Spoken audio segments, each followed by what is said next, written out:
साथियों नमस्कार। आप सभी का स्वागत है आपके इस YouTube चैनल पर। आज जो क्लास हम पढ़ाने जा रहे हैं ये आपकी क्लास है इतिहास की। इतिहास के अंतर्गत हम लोग इस समय जो चर्चा कर रहे हैं जिस अध्याय की वह है सिंधु घाटी सभ्यता या हड़प्पा सभ्यता। उसमें हमने पिछली क्लास में जो अध्ययन किया है, जो आपका हड़प्पा पूरा स्थल था उसको देखा था। फिर मोहनजोदड़ो जो पूरा स्थल है उसके विषय में हमने बहुत अच्छे तरीके से अध्ययन किया। तो आज की जो क्लास है इसमें आपको हम बताएंगे कि जो कालीबंगा पूरा स्थल है उसमें कौन कौन सी चीज़ें मिली है, उसकी खोज किसने की है, उसका उत्खनन कब हुआ है, किस नदी के किनारे स्थित है। तो इसके विषय में हम बहुत अच्छे तरीके से देखेंगे। अब हम आपको विश्वास दिलाते हैं कि जितना हम इसमें आपको बताएंगे यहाँ से इसके अलावा आपको कोई क्वेश्चन बाहर नहीं जाएगा। तो आइए चलते हैं, देखते हैं कि जो राजस्थान में हनुमानगढ़ जिले में जो पूरा स्थल स्थित है कालीबंगा, उसमें कौन कौन सी चीज़ें संबंधित है उससे। आइए फिर पढ़ते हैं, देखते हैं। ये आपका है कालीबंगा। कालीबंगा जो पूरा स्थल है, अगर हम इसकी चर्चा करें तो पहले थोड़ा इसका देख लेते हैं। इसमें मान लीजिए एक आपका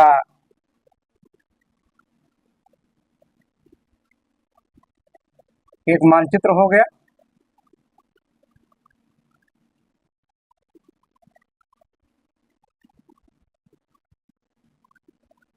ठीक, अनुमान तो आप देखें यहाँ पे आपका जो राजस्थान है, यहाँ पे ये आपका राजस्थान क्षेत्र पड़ता है।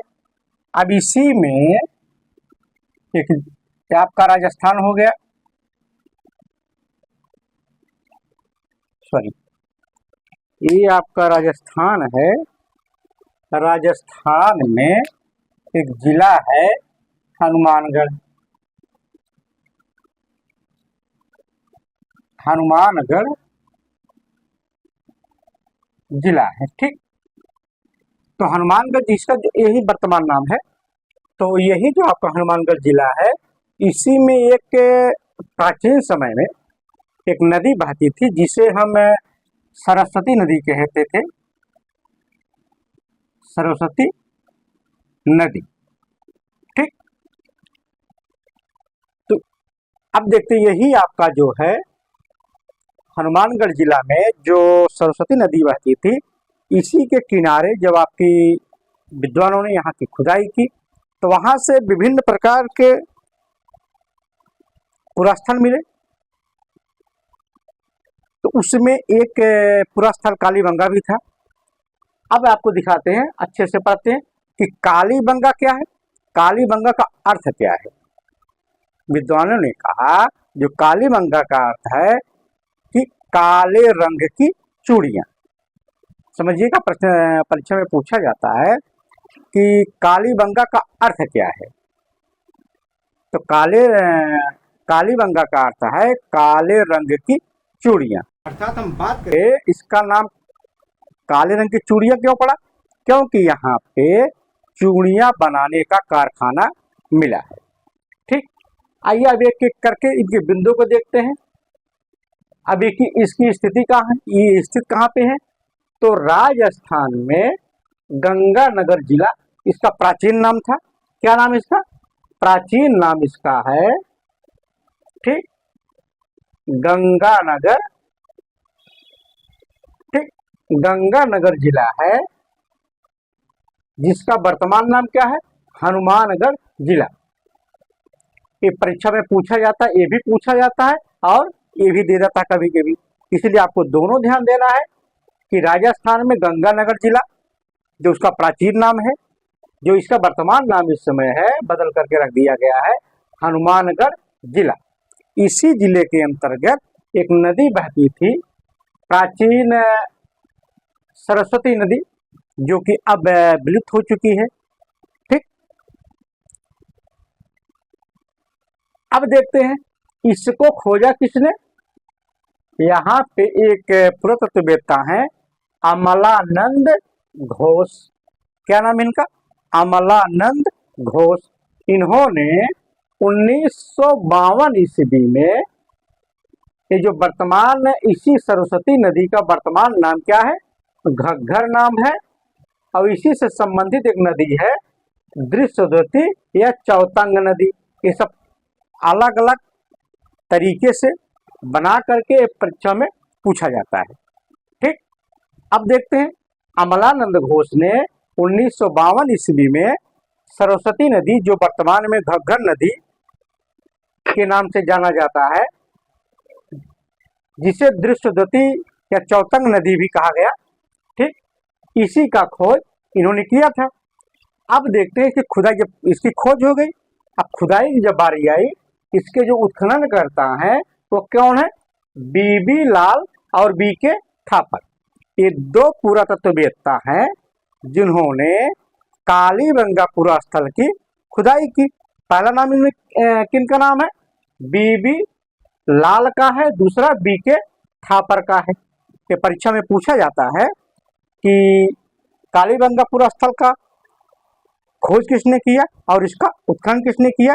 तो आपको ध्यान देना है जो नामों को हमने बताया। अब जब यहाँ की खुदाई हो गई तो यहाँ से दो कालखंड मिले हैं।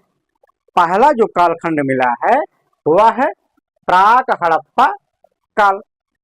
प्राक हड़प्पा काल, जैसे हमने जब हड़प्पा सभ्यता शुरू में पढ़ाया था तो वहाँ पे हमने आपको बताया था कि प्राक हड़प्पा से संबंधित कितने कौन कौन से पुरास्थल हैं, विकसित हड़प्पा से संबंधित कौन कौन से पुरास्थल, सब हमने आपको बताया था। उसमें आपको देखिए, ये जो आपका कालीबंगा है ये प्राक हड़प्पा से संबंधित पुरास्थल है। ठीक, जो आपका दूसरा पुरास्थल मिला है, दूसरा कालखंड है, वह है विकसित हड़प्पा का। ठीक, अब देखते हैं, ये तो आपका हो गया खोजकर्ता और उत्खननकर्ता, इसके विषय हमने देखा और क्या वहां से मिला। ठीक, अब देखते हैं यहाँ पे इसकी विशेषता क्या है। यहाँ से जो विशेष चीजें मिली हैं अब उसकी चर्चा हम एक एक करके करते हैं। तो देखते हैं, जो पहला बिंदु क्या है, जो संकालिया महोदय हैं और दशरथ शर्मा, ये जो विद्वान है, इन्होंने सैंधव सभ्यता की तीसरी राजधानी कहा है।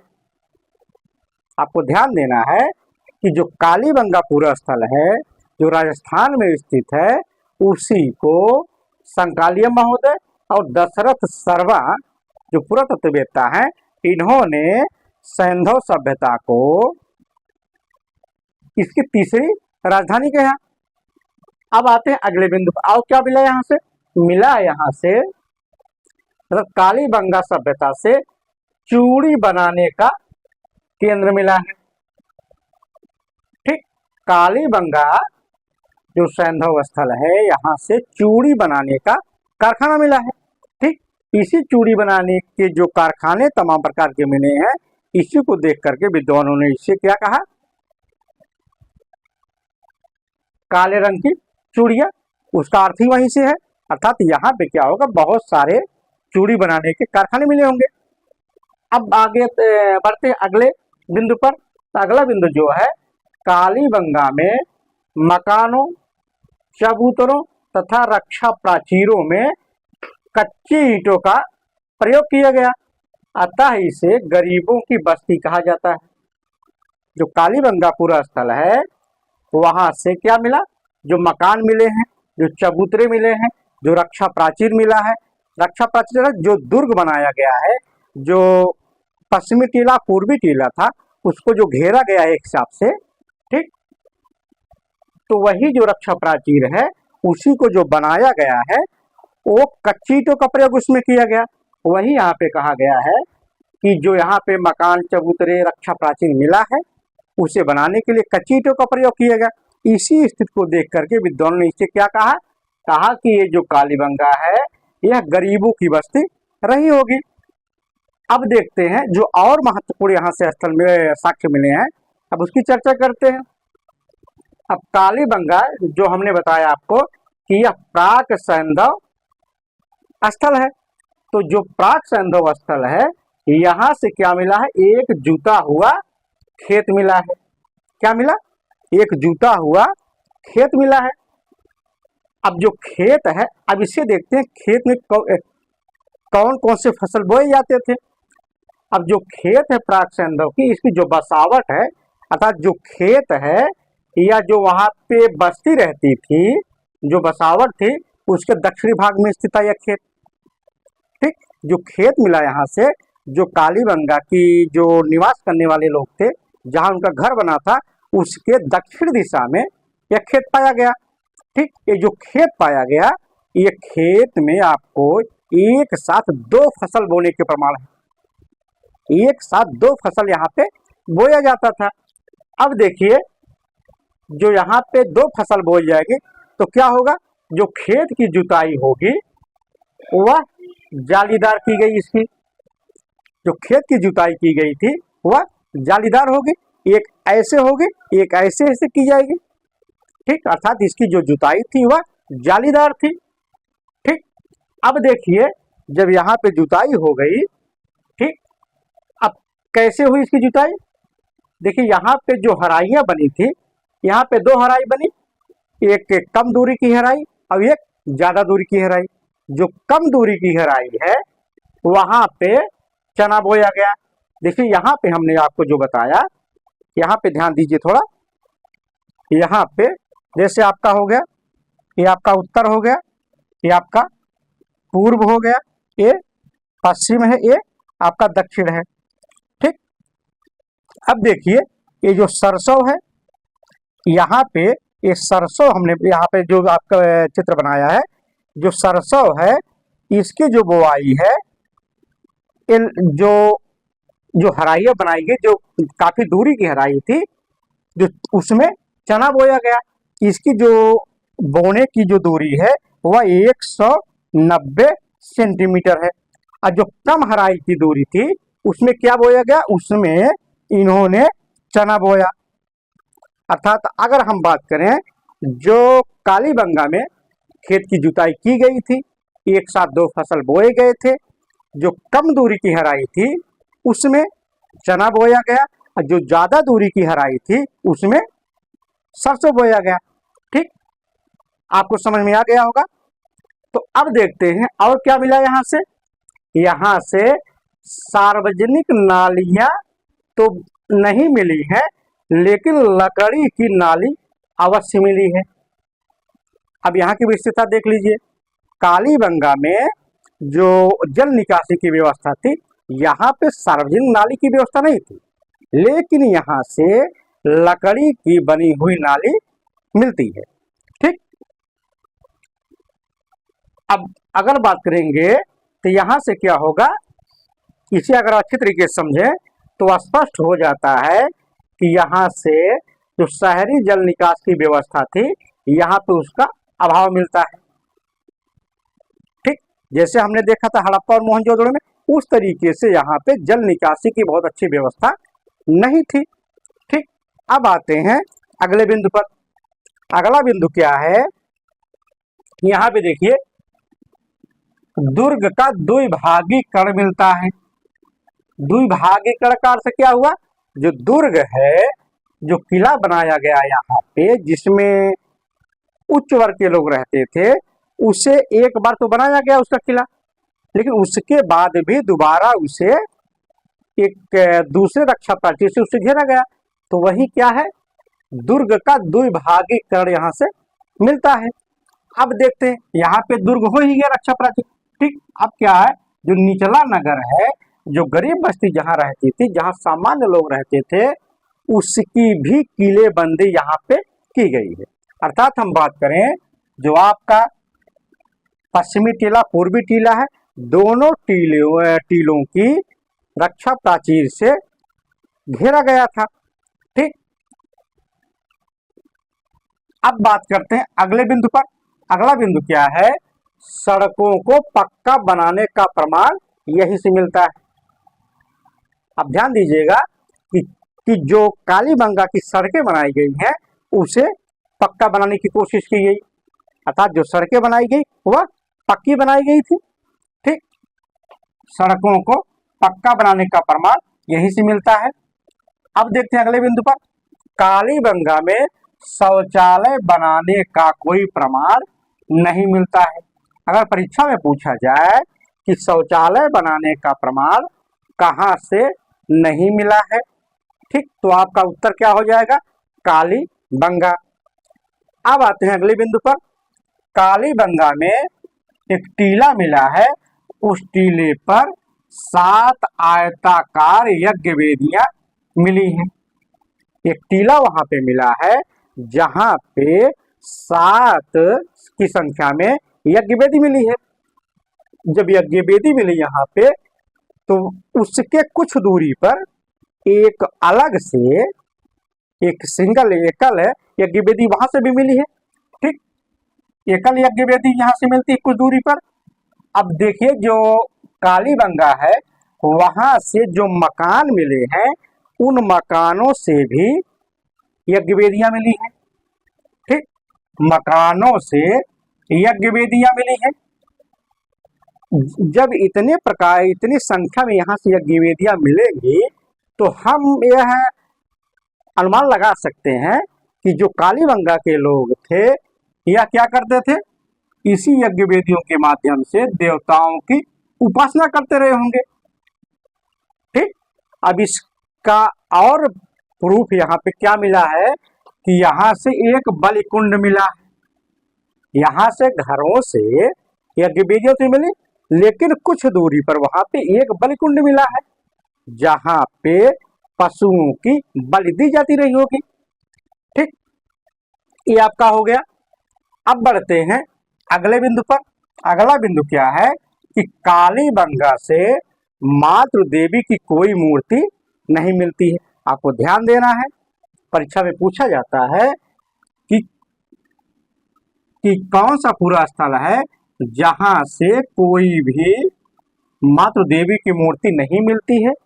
तो आपका उत्तर क्या होगा? आपका उत्तर होगा कालीबंगा। कालीबंगा से किसी भी प्रकार की कोई मातृ देवी की मूर्ति नहीं मिलती है। अब चलते हैं अगले बिंदु पर। कालीबंगा से एक युगल समाधान का साक्ष्य मिला है। युगल समाधान का साक्ष्य कहां से मिला है? कालीबंगा से मिला है। अब देखिए, यहां से युगल समाधान का साक्ष्य मिला। परीक्षा में पूछा जाता है कि समाधान का साक्ष्य कहां से मिला है, तो आपको यहाँ पे कभी कभी फंसाने के लिए दे देता है। वहां पे आपको लोथल भी दे देगा और कालीबंगा भी दे देता है। तो यहाँ पे आपको देखना है, यहाँ पे जो कालीबंगा है यहाँ से एकल युगल समाधान मिला है, लेकिन अगर लोथल आपको देगा ऑप्शन में दे दिया है, तो वहां पे 3 युगल समाधान मिले थे, तो आपका उत्तर लोथल रहेगा। लेकिन अगर आपको अकेले केवल कालीबंगा दिया है, तो आपका उत्तर क्या होगा? कालीबंगा हो जाएगा। ठीक, अब आते हैं अगले बिंदु पर। कालीबंगा से अंत्येष्टि संस्कार के तीनों विधियों का साक्ष्य मिला है। अब देखिए, कालीबंगा जो पूरा स्थल है, यहाँ से जो अंत्येष्टि है, जो शव को दफनाया जलाया जाता था, जो यहाँ पे तीनों विधियों के प्रमाण मिले हैं। अब तीनों विधियां कौन सी हैं? एक है पूर्ण समाधान, दूसरा है आंशिक समाधान और तीसरा है कलश समाधान। अब जानते हैं पूर्ण समाधान क्या है। जब व्यक्ति की मृत्यु हो जाती है, तो लोग ले जा करके उसका कब्र बना करके उसको पूरा का पूरा सीधा पूरा शरीर उसमें दफना दिया जाता था। वही आपका क्या है? पूर्ण समाधान। अब आंशिक समाधान क्या हुआ? आंशिक समाधान ऐसा है कि जैसे जब किसी व्यक्ति की मृत्यु हो गई, तो लोग ले जा करके खुले मैदान में उन्हें छोड़ देते थे। अब जो पशु हैं, जो पक्षी हैं, जब उन्हें खा करके खत्म कर देते थे शव को, जो उसमें शेष बचता था उसे ले जा करके दफनाया जाता था। वही क्या है? आंशिक समाधान है। अब कलश समाधान क्या है? व्यक्ति को जला करके, जब जलाने के बाद उसमें कुछ शेष बचता था, उसे कलश में रख करके ले जा करके एक कब्र बना करके उसमें दफना दिया जाता था। वही हो गया कलश समाधान। तो हमने आपको बताया कि समाधान के जो तीनों प्रकार मिले हैं, पूर्ण समाधान, आंशिक समाधान, गलत समाधान, आपको समझ में आ गया होगा। ठीक, अब बढ़ते हैं अगले बिंदु पर। अगले बिंदु में क्या है कि कालीबंगा से मेसोपोटामिया, जो पश्चिमी देश है मेसोपोटामिया, वहां जो प्रचलित था क्या, बेलनाकार मुहरे। मेसोपोटामिया में बेलनाकार मुहरे प्रचलित थी, तो वहां पे जो प्रचलित थी उस पे भारतीय प्रतीकों का अंकन मिलता है। अर्थात हम कह सकते हैं कि मेसोपोटामिया का जो व्यापारिक संबंध रहा होगा वह कालीबंगा से रहा होगा, तभी जाकर के मोहरे जो वहां पे मिली है तो भारतीय जो अंकन था, जो चित्र थे वहां पे मोहरों पर उसका अंकन मिलता था या मिला था। अब देखते हैं अगले बिंदु में। अगला बिंदु क्या है, कालीबंगा से बांध की आकृति मिलती है। बांध क्या है, जैसे जहां नदी में पानी रोका जाता था बांध बना करके, वही बांध है जिसे सिंचाई की जाती थी पानी रोक करके। ठीक, अर्थात कालीबंगा से बांध की आकृति मिलती है। तो अब देखते हैं अगले बिंदु पर, बहुत महत्वपूर्ण है, परीक्षा में पूछा जाता है ये भी। अब देखते हैं यहाँ पे क्या, भूकंप का प्राचीनतम साक्ष्य कालीबंगा से मिला है। ध्यान दीजिए, यहाँ पे भूकंप का साक्ष्य कहाँ से मिलता है, कालीबंगा से मिलता है। तथा विद्वानों ने अनुमान लगाया, पुरातत्ववेत्ताओं ने अनुमान लगाया कि जब कालीबंगा में भूकंप आया होगा तब जाकर के कालीबंगा जो पूरा स्थल है, जब वहां पे लोग रहते थे, निवासी रहते थे, तब जाकर के उसका विनाश हुआ होगा। ठीक, अब आते हैं अगले बिंदु पर। अगला बिंदु क्या है, बीबी लाल महोदय ने कालीबंगा से 2 मिड पट्टियां प्राप्त की हैं, अर्थात जो मिट्टी की बनी हुई पट्टी वहां से बीबी लाल महोदय ने 2 प्राप्त की हैं। इस जो मिट्टी की पट्टिका मिली यहाँ पे, इस पे किसकी आकृति मिली है, सिंह युक्त देवता की आकृति मिली है। जो देवता यहाँ पे बनाए गए थे इस मिट्टी की मूर्ति पर, मिट्टी की पट्टी पर, उस पे जो सींग है जानवर की उसको लगाया गया था। ठीक, अब देखते हैं अगले बिंदु पर। कालीबंगा से एक आक्रामक मुद्रा में वृषभ की मूर्ति मिली है। कालीबंगा से एक बैल की मूर्ति मिली है जो आक्रामक मुद्रा में है। अर्थात ऐसा लग रहा है कि जो यह वृषभ है, बैल है, किसी पर हमला करने को आतुर है। ठीक, अर्थात आक्रामक मुद्रा में वृषभ की जो मूर्ति मिली है वह कहाँ से मिली है, कालीबंगा से मिली है। अब देखते हैं अगले बिंदु में। अगला बिंदु क्या है, सिंध क्षेत्र से बाहर, अर्थात जो सिंध क्षेत्र हमने बताया था जो पाकिस्तान में है, ठीक, सिंध क्षेत्र से बाहर एक मुद्रा मिली है जिस पर व्याघ्र का अंकन है। ठीक, व्याघ्र का जो अंकन मिला है तो सिंध क्षेत्र से बाहर, वो कहां से मिला है, कालीबंगा से मिला है। ठीक, इसके अलावा और कहीं नहीं मिला है। ठीक, केवल अगर बात करेंगे सिंध क्षेत्र के बाहर, अगर केवल एक जगह मिला है व्याघ्र का अंकन मुद्रा पे, कहां से मिला है, कालीबंगा से मिला है। आपको ध्यान देना है यहाँ पे। अब आते हैं अगले बिंदु पर। अगले बिंदु में क्या है कि कालीबंगा से ऊंट की हड्डियां पाई गई है। ध्यान दीजिए, ये बहुत महत्वपूर्ण है कि ऊंट की हड्डियां कहां से मिली, तो आपका उत्तर होगा कालीबंगा से मिला है। ठीक, आते हैं अगले बिंदु पर।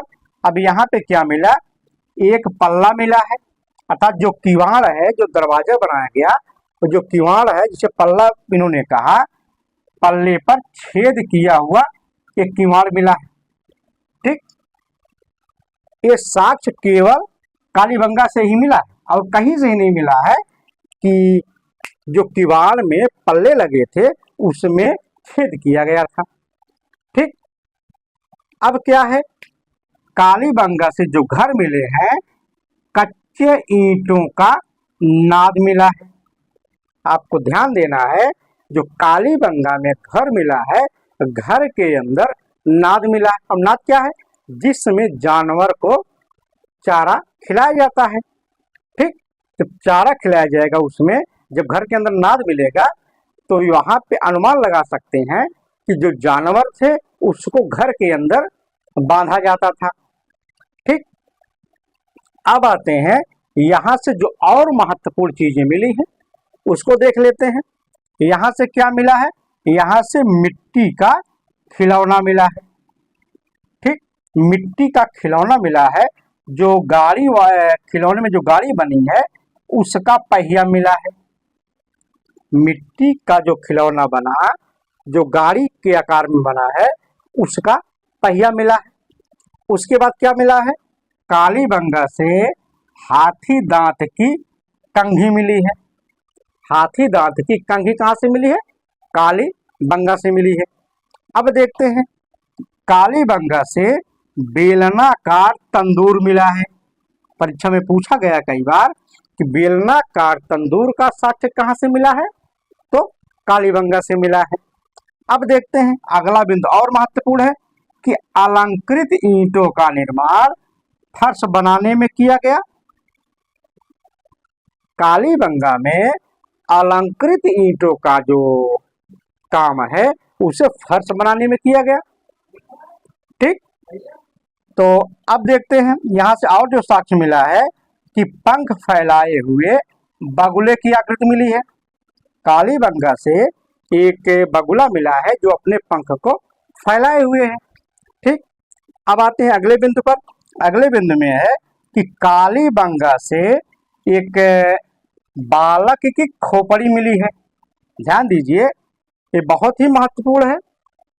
परीक्षा में अक्सर पूछा गया है कि कौन सा ऐसा पूरा स्थल है जहां से एक बालक की खोपड़ी मिली है। ठीक, तो आपका उत्तर होगा कालीबंगा। अब जो बालक की खोपड़ी मिली है तो उस खोपड़ी में 6 छिद्र किए गए हैं।